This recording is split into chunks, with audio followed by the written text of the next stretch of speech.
¿Qué tal amigos? Un gusto saludarlos nuevamente a través de nuestras plataformas digitales Facebook, YouTube. Este es un programa de Mundo Animal Ecuador, la voz de los que no tienen voz. Usted nos encuentra como Servicios Veterinarios del Norte. En esta oportunidad tenemos la grata presencia del doctor Manly Enrique Espinosa, quien nos ayudará con el tema de bienestar animal. No se vaya. Regresamos en un momento. En nuestro mundo, estamos listos para ser la voz de aquellos que no tienen voz. Mundo Animal Ecuador es un espacio para conocer a los animalitos que conviven en el planeta Tierra. Lunes, a partir de las 18 horas, mírenos por nuestras plataformas digitales de Facebook y YouTube como Servicios Veterinarios del Norte, con la conducción del doctor Rodolfo Canchala, médico veterinario zootecnista. Un saludo cordial al doctor Espinosa, nuevamente un gusto tenerle aquí en nuestro set y vamos a continuar nuevamente con este tema muy importante sobre el bienestar animal. Tenemos entendido que hay una ley de sanidad animal. ¿Qué es lo que nos quieren hacer comprender o entender con esta ley? Bien, esta ley fue aprobada en julio del 2017 en el Ecuador. Esta ley es la ley macro realmente que regula todo lo que es tenencia de animales, ya sea para compañía o para producción. Es realmente la ley que se aproxima a lo que nosotros debemos hacer para el cuidado de los animales, el bienestar de los animales, la producción de los animales. Y lógicamente todo con miras hacia lo que es el cuidado de la salud pública, es decir, el objetivo final de la Ley de Sanidad Animal tiene que ver o está íntimamente relacionada con la salud pública, es decir, de las personas. Cómo estén nuestros animales es indudable que son el reflejo de lo que vamos a hacer con las personas. Muchos de los productos, sean animales que nos acompañen o sean animales que produzcan productos para que nosotros los consumamos, pueden tener problemas sanitarios, enfermedades zoonóticas o zoonóticas, que son enfermedades que pueden ser transmitidas desde los animales hacia nosotros, que hacen un problema de salud pública muy grave. Entonces, esta ley de sanidad animal, que es nueva quizá en el país, o ni tan nueva, esta abarca todo lo que tienen que hacer municipios, GATS, provinciales, juntas parroquiales, todos los entes que están involucrados dentro del manejo de los animales y lógicamente también la parte privada, los veterinarios, los técnicos que trabajan en granjas, las empresas que se dedican a la producción o a la cosecha de bienes de proteína de origen animal. La ley indudablemente se fundamenta en todas las leyes internacionales como la ley, las ordenanzas de la FAO, las ordenanzas de la OIE, las ordenanzas de la CAN, etcétera. Es una ley macro que realmente reglamenta todo este tipo de cosas. Es más, la nueva normativa municipal de tenencia de mascotas que fue aprobada recientemente en el municipio de Ibarra está amparada o está lógicamente reglamentada dentro de la Ley de Sanidad Animal. Claro, esto implicaría que tanto el productor debería regirse a leyes porque para instalar una granja agropecuaria necesita cumplir ciertos requisitos para que le den el permiso y que ese esté vigente. De igual manera, la ley está directamente relacionada con el transporte y también con las plantas procesadoras de los animales, en donde va al sacrificio. Todo tiene una reglamentación. Así es. Esta ley no solamente aborda eso, es decir, en las granjas hay cierta normativa, se llaman las buenas prácticas de producción ganadera, dependiendo, buenas prácticas avícolas, buenas prácticas ganaderas, buenas prácticas porcícolas, etc. Cada uno de estos manuales o guías nacionales que se han emitido tienen que ver con la normativa que reglamenta la producción animal. Ciñámonos un poco para hablar, por ejemplo, las buenas prácticas avícolas. Estas hablan desde cómo se debe recibir un animal hasta cómo se debe despachar un animal. Cuántos son los metros cuadrados, cuál es la temperatura adecuada, con qué equipo se debe producir, cuáles son las medidas de bioseguridad. cuáles son las listas de vacunas que se podrían poner, qué medicamentos se pueden emplear, las personas también cómo tienen que trabajar o entrar a una granja, cuál debe ser la normativa de ropa, de utensilios que deben utilizar. Es decir, las buenas prácticas avícolas, en este caso que me estoy refiriendo, son una guía o una normativa que nos ayuda o nos permite hacer una producción limpia a nivel internacional en lo que se trata de pollo de engorde, por ejemplo. Claro que sí. Regresamos en un momento después de esta pauta con el doctor Espinosa.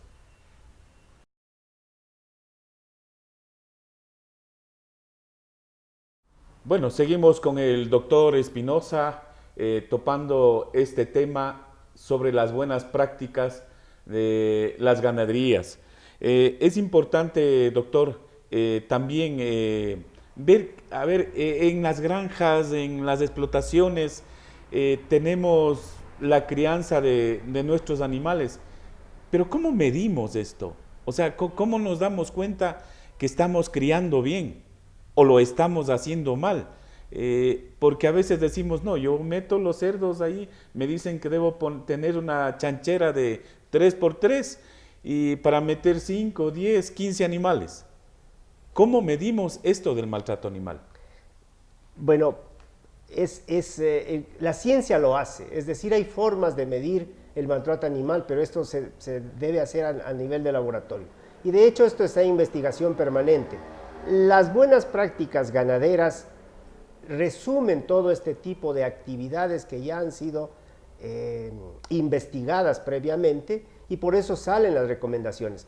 Pero para centrarnos un poco en algunas de las formas en que podemos medir el maltrato animal, primero el animal cuando no está en una zona de confort, cuando no se siente completamente en un entorno adecuado, vamos a ver que el animal empieza a mostrar signos o síntomas de esta insatisfacción, es decir, baja la productividad, eso es una de las cosas. Por ejemplo, deja de ganar peso, por ejemplo, deja de poner huevos, por ejemplo, deja de producir la cantidad de leche que normalmente nosotros esperamos en una vaca lechera. Todo este tipo de cosas ya nos podemos dar cuenta cuando estamos excediendo, por ejemplo, carga animal, o estamos excediendo o manejando mal temperaturas, o le estamos dando un alimento que es inadecuado. Es decir, que de alguna manera una de las formas de ver en campo cómo el animal nos muestra su satisfacción hacia el bienestar animal es que este animal no presente síntomas de patologías, no presente síntomas de deprimento en sus factores o parámetros o técnicos, es decir, siga creciendo como esperamos que siga creciendo, produzca en la medida que deba producir y lógicamente que el animal no se le vea con síntomas de angustia, síntomas de temores. Por eso las 5 libertades. La libertad de que el animal, por ejemplo, no tenga hambre, esto nosotros lo vemos, no solamente es cuestión de darle una cantidad de comida, es cuestión de darle una calidad de comida. Y ahí tenemos los técnicos que combinar las dos situaciones, que el animal coma la cantidad que necesita y que el animal adquiera los nutrientes que este animal necesita. Con eso el animal lógicamente nos va a responder adecuadamente, si no van a empezar síntomas como por ejemplo se va a empezar a comer sus excrementos, va a perder por ejemplo el pelaje, pierde virillosidad en el pelaje y lógicamente los productos se deterioran, por ejemplo los huevos, indudablemente pierden tamaño, pierden características como grosor de cáscara, etc. En algunos otros casos también los animales nos muestran angustia, es decir, empiezan a coger hábitos inadecuados. Nosotros conocemos un término que se llama malacia o pica, cuando los animales empiezan a comer productos o a morder las paredes o a mordisquear los comederos, porque lógicamente están mostrando una insatisfacción de angustia. Hay algunos otros síntomas, enfermedades que se llaman enfermedades nerviosas, como la histeria aviar, como esta misma malacia que les estoy explicando, o algunas otras enfermedades que nos permiten saber que los animales se encuentran con temores, con miedos, o no están realmente en su zona de confort. Claro, esto del maltrato animal, por ende, nos va a llevar a disminuir la calidad de la carne. De igual manera, tenemos que ver esta parte de las de estas leyes que en sí tienen que ver directamente con las explotaciones avícolas, las explotaciones ganaderas, las explotaciones de cerdo, y por ende, el profesional debe estar capacitado. De ahí lo importante que en estas explotaciones exista un profesional para que nos pueda guiar qué es lo que debemos hacer en cada una de ellas. Indudablemente y 100% de acuerdo. Hay una cosa que hay que tomar en consideración. Los organismos internacionales presionan muchísimo a las universidades para que en sus pensum de estudios se introduzca fuertemente el componente de bienestar animal. Es decir, el profesional que de aquí a futuro salga es un profesional que tiene que saber lo que es el bienestar animal, tiene que estar involucrado desde el conocimiento mismo, desde cómo es la ciencia y la parte de la tecnología, para que nosotros confiramos este ambiente desde el punto de vista ya profesional. Regresamos un momento con el doctor Espinosa. Estamos llegando a la parte final de este programa, pues hay muchas conclusiones que podríamos sacar de estas. ¿Cuáles serían esas, mi doctor?